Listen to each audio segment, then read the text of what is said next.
बिस्मिल्लाहिर्रहमानिर्रहीम अस्सलाम वालेकुम रहमतुल्लाह। काजी भाई जैसा कि अचानक से पाकिस्तान वापसी को बड़ी हैरान कुन सूरत से देखा जा रहा है, हैरान कुन नज़र से देखा जा रहा है कि काजी भाई जैसा पाकिस्तान के अंदर क्या करने आ गया। और पाकिस्तान के अंदर पहुंचने पर उसकी छतरौल की गई है। एयरपोर्ट के ऊपर उसको बाकायदा तौर पर छतरौल का सामना करना पड़ा है। और ये पहली मरतबा है नहीं, इनके साथ बेशर्मी के इंतहा है, डटाई की इंतहा है, घटियापन की इंतहा है कि इनको इस किस्म के वाक़यात का सामना करना पड़ता है, इस किस्म के रद्द-ए-अमल और रिएक्शन का सामना करना पड़ता है। और अपने दौर में जब काजी भाई जैसा चीफ जस्टिस थे उसके अंदर भी इनको ऐसे ही वाक़यात का सामना करना पड़ा था। इस्लामाबाद के अंदर एक वाक़या पेश आया था और एक बेकरी की दुकान के ऊपर जो है एक लड़के ने बड़े ही महज़ब अंदाज से, बड़े सिविलाइज्ड तरीके से उसने कहा था कि लानत हो तुम पर। और इससे बड़ा ज़बरदस्त किस्म का एहतजाज क्या हो सकता है कि उसने बड़ा सिंपली कहा लानत हो तुम पर काजी भाई जैसा को। ना कोई उसने मार धाड़ की, ना कोई तशद्दुद किया, ना कोई उसने शोर शराबा किया, ना कोई उसने वहाँ पर कुछ और काम किया।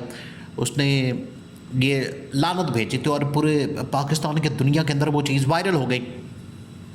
दूसरा ये कि नवाज़ शरीफ और उनका पूरा ख़ानदान जो है अब पाकिस्तान से भागने की तैयारी कर रहा है।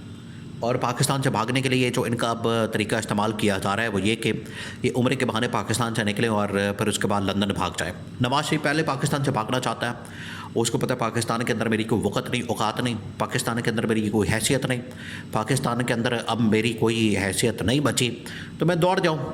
अब वो यहाँ से भागने की कोशिश कर रहा है, दौड़ने की कोशिश कर रहा है और उसकी कोशिश में किसी तरह से निकल जाऊँ। तो अब आप इमेजिन करेंगे काजी फाइज ईसा पाकिस्तान के अंदर आ जाए और इसकी चतरौल हो रही हो, और ये हो गया, ये अब हो गया। क्योंकि जो काजी फाइज ईसा ने काम डाला है, जो काजी फाइज ईसा की जानिब से काम डाला गया, और ये काजी फाइज ईसा की जानिब से काम नहीं डाला गया सिर्फ, अब इसके अंदर जितने इदारे, शख्सियात, लोग जो भी इसमें मुलविस है, जो पिछले 2.5 साल के अंदर किया क्या है, वो अब आवाम में जाएंगे तो उनके साथ यही होगा, उनके साथ ऐसा ही होगा। देखिए, गवर्नमेंट का कोई हाथ नहीं इस वक्त। सिटिंग मिनिस्टर आप कोई उठा के देख लें, मोहसिन नकवी को उठा लें। मोहसिन नकवी जो कि इस वक्त इंटीरियर मिनिस्टर है, वज़ीर दाखिला भी है और चेयरमैन पीसीबी है। बतौर चेयरमैन पीसीबी या वज़ीर दाखिला की हैसियत से पब्लिक में चला जाए, लोग गालियाँ देंगे। जो इसने टीम के साथ किया, टीम की बर्बादी फेरी है, टीम को बिल्कुल इसने बर्बाद कर दिया और टीम को तबाह कर दिया।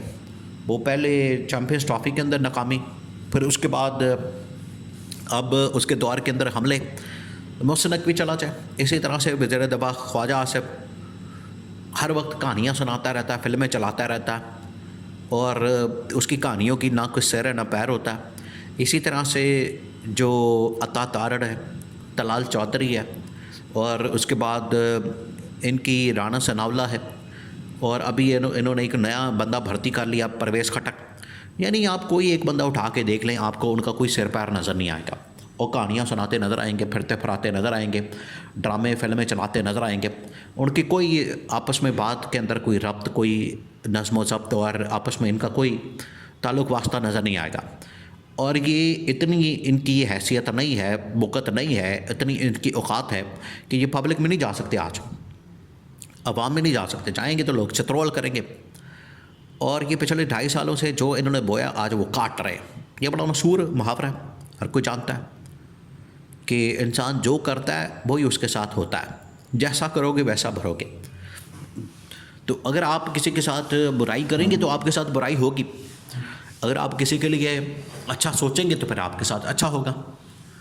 ये दुनिया का असूल है, ये कुदरत का असूल है, और आज ये इनके साथ ये हो रहा है। काजी फाइज ईसा के साथ क्या हुआ?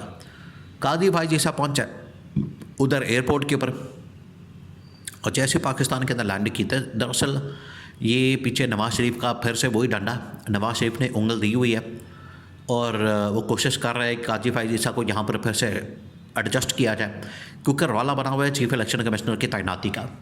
चीफ़ इलेक्शन कमिश्नर की तैनाती अगर नहीं होती, अब क्योंकि जो चीफ़ इलेक्शन कमिश्नर है वो एक किस्म के एक्सटेंशन के ऊपर है, उसका दौरानिया जो टाइम फ्रेम है ऑफिशियल, उसकी जो मुद्दत मुलाजमत है वो ख़त्म हो चुकी है, वो टाइम पूरा कर चुका है, लेकिन इसके बावजूद ढीठों की तरह उसके ऊपर चढ़ कर बैठा हुआ है।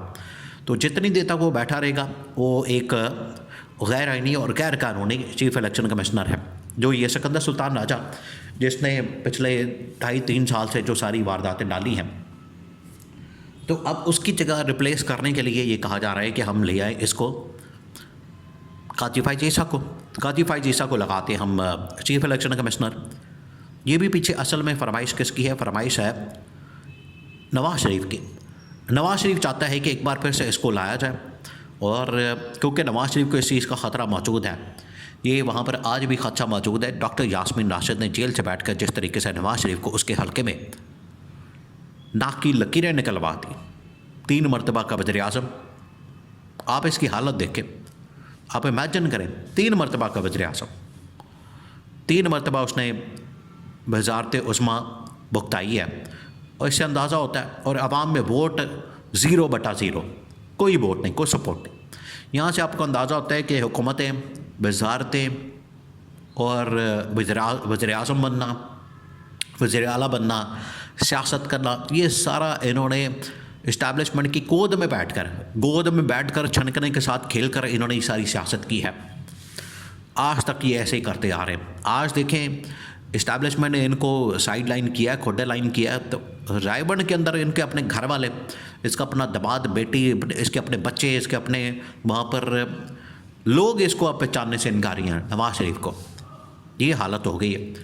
लेकिन जब आप अवामी सियासत करते हैं तो देखिए इमरान खान का कैसे डंका बज रहा है पूरी दुनिया के अंदर, पॉपुलैरिटी का, इंटरनेशनल लेवल के ऊपर।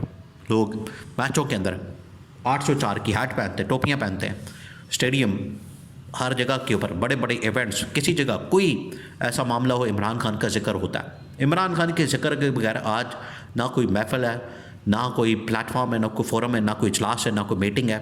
गली मोहल्ले के अंदर हर जगह के ऊपर इमरान खान का जिक्र होता है। ये होती है अवामी सियासत करना। और जो इस्टेब्लिशमेंट की सियासत करता है वो नवाज शरीफ की सूरत में उसका हशर होता है। दूसरा ये कि अब ये ख़ानदान वैसे ही पाकिस्तान से भागना चाह रहा है, और भागने के लिए इन्होंने एक नया रास्ता निकाला है कि उम्रे के बहाने, उम्रा करने के चक्कर में ये बाहर निकले, सऊदी अरब जाए। से नवाज शरीफ तो बड़ी अरसे से भागना चाह रहा है। नवाज शरीफ की कोशिश है कि किसी तरह से मुल्क से भाग जाऊँ।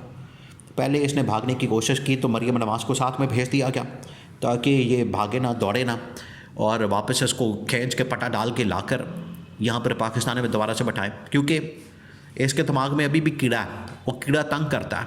एक दफ़ा मैं पाकिस्तान से भाग जाऊँ, पाकिस्तान से भाग के तो मैं वहाँ पर जाके अपना प्रेस कॉन्फ्रेंस करूँ, वहाँ पर जाके मैं तकरीरें करूँ। तकरीरों का बड़ा शौक़ है ना नवाज शरीफ को, उल्टी सीधी बातें करना, लतीफ़े सुनाना। तो ये ख़ानदान एक बार फिर भागने की कोशिश कर रहा है। इनको अब नज़र आ गया पाकिस्तान के अंदर हमारा सर्वाइवल कोई नहीं है, लोग हमें जूतियाँ मार रहे हैं, लोग हमारी चतरौल कर रहे हैं, पाकिस्तान से भागने में ही हमारी आफियत है, इसलिए ये भाग रहे हैं।